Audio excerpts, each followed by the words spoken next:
তো এখন আমি রাউন্ডটা কমপ্লিট করব। এই জন্য 1 2 3 এই যে 3 নাম্বার চেনের ভেতর দিয়ে এখানে স্লিপ স্টিচ করে জয়েন করে নিলাম। জয়েন করে যে পরবর্তী যে একটা চেনের গ্যাপ আছে এখানে একটা স্লিপ স্টিচ, 2 চেনের গ্যাপে একটা স্লিপ স্টিচ করলাম।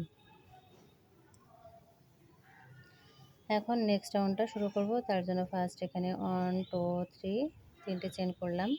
তিনটে চেন সমান একটা ডাবল কুশি সেম ঘরে এখানে কর্নার তৈরি করব। তার জন্য দুইটি ডাবল কুশি করে নিলাম। তারপরে দুইটি চেন করে সেম ঘরে এখানে দুইটি ডাবল কুশি করব। তাহলে একই ঘরে 4টি ডাবল কুশি হয়ে গেল। এখন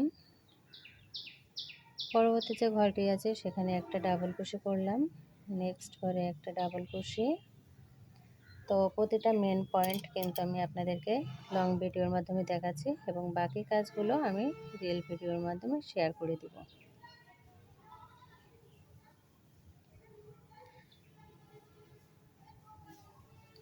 তো এই জায়গাটা দেখুন 1 2 3 1 2 3 4 1 2 3 4 রাউন্ড এখানে স্কিপ করতে হবে। এখানে 1 2 3 4 4 ডাবল কুশি 1 2 3 4 ঘর স্কিপ 1 2 3 4 4 ডাবল কুশি 1 2 3 4 4 ঘর স্কিপ। একটু ভালো করে খেয়াল করবেন। 1 2 3 4 4 ঘর স্কিপ 5 চেনের লুপের ভেতরে এখানে আবারও একটা ডাবল কুশি করলাম। দেখতে ঠিক এরকম হচ্ছে।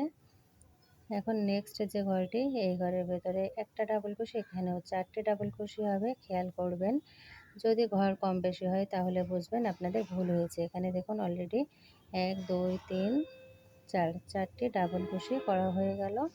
এখন নেক্সট যে ঘরটি এই ঘরে কাজ করব।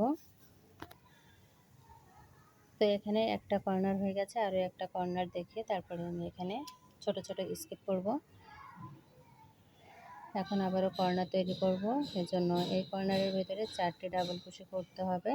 ফার্স্ট এখানে 2টি ডাবল কুশি করে নিয়ে তারপরে 2টি চেন 1 2 2 ডাবল কুশি 2 চেন সেম লুপের ভিতরে 2 ডাবল কুশি 1 2 2 ডাবল কুশি।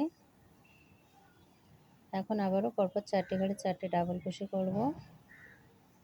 আশা করি আপনারা বুঝতে পেরেছেন। 1 2 3 4 দেখুন এখানে আমি 4 ডিসি করে নিলাম, নিয়ে আবারও 4 1 2 3 4 4 বার স্কিপ করে 5 চেনের ভিতরে এখানে একটা ডাবল কুশি করলাম। 1 2 3 4 নেক্সট ঘর 1 2 3 4। তো এভাবে করে বাকি কাজটা কমপ্লিট করতে হবে।